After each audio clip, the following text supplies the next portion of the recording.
This is book 2 of 3 art journals that I worked on this spring and summer.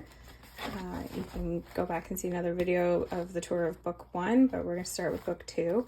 I'm just going to put a little support underneath it because it's a little lopsided to start. So again, very similar to my first one, I did my cover at the end. The covers don't really have to represent anything. They don't tell me what the journal is about or anything. They were just pieces that I liked and put together at the end after the cover got all dirty during all the making stages. This was my Messy May journal. I don't believe that I did it in May. I might have started it halfway through May. And so a lot of it is trying out different techniques or getting things from the prompts. Some of the prompts I didn't like my outcome of what I created, but I did them nonetheless, and they're still included. One thing that I like to do with my prompts is try to connect them to scripture.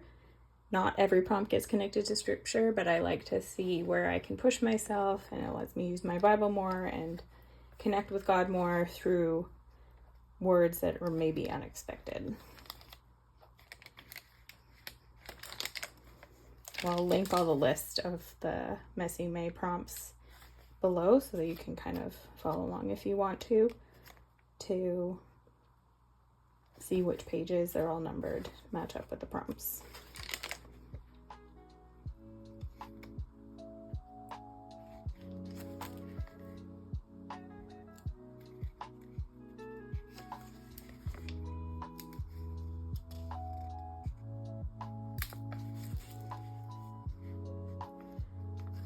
One thing I was also trying to do with this is use up old things from my stash.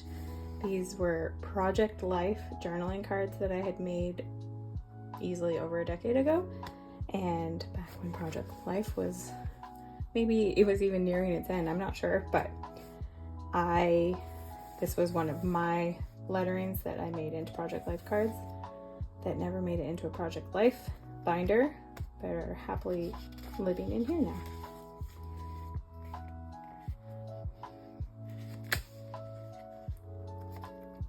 Same with this, was from my university photography class days, a little test sheet, and that's what I mean when I don't throw things out, especially when it's art related. I tend to not throw things out. So that is about 20 or so, more than 20 years old.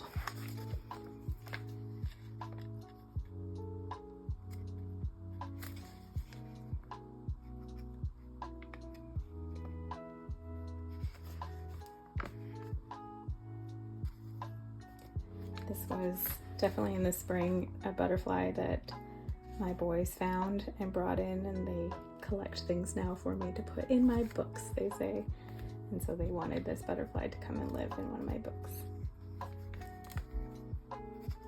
There's the original of this.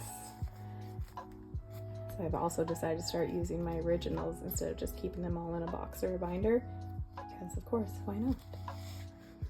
This was also original from a calendar that I painted 10 plus years ago.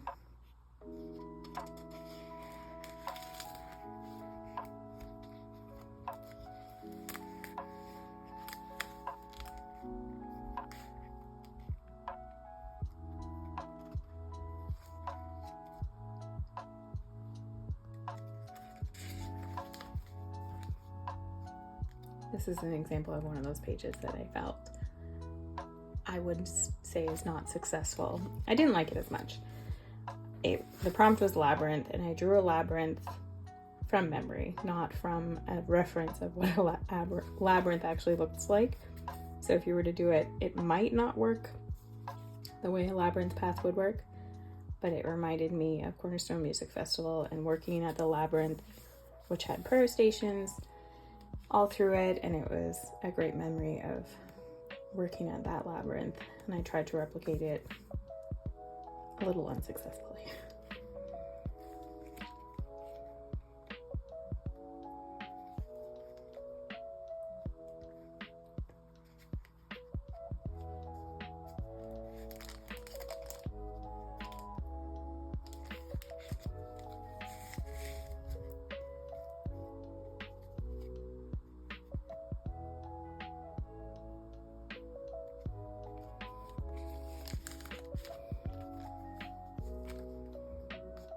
Sorry if you can hear my cat snoring in the background.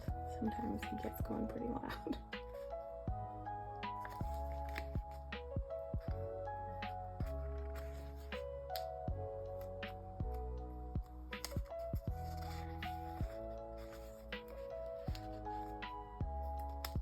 I liked this prompt, even though I would say this is not like the prettiest page. 22, it was, I think just candle maybe. Wobble. So my husband does day trading, and one of the ways that he trades is called a wobble technique that he learned from his mentor Sean. And when I think of wobble, I don't think of like someone wobbly. I think of him talking about his day trading. And on the charts, they're all called candles when he does foreign exchange, but it could also be stocks when things were moving up and down. And so I just did up and down candles, and this burning the candle at both ends, because sometimes it feels like that's what he's doing as he trades first thing in the morning, takes a gap in the middle of the day, and then trades into the evening and night. Sometimes it feels like he's burning the candle at both ends while he wobbles.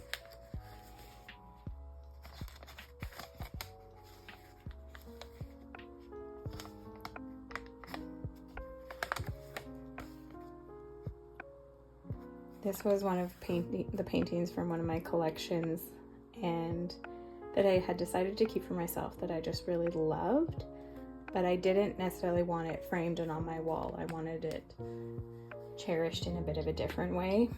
And I just love how it goes with all of this spread.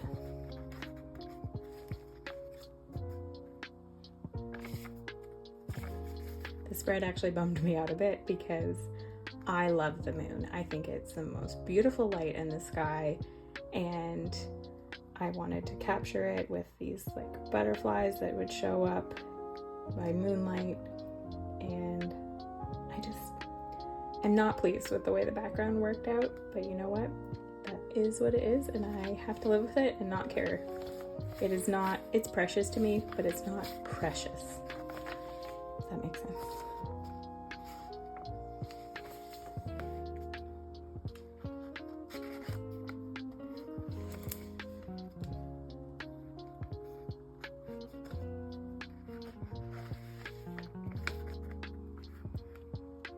This is a nod to one of my other loves, if you can guess.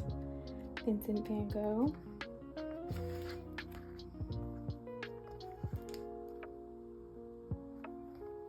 And that's the end of my Messy May book.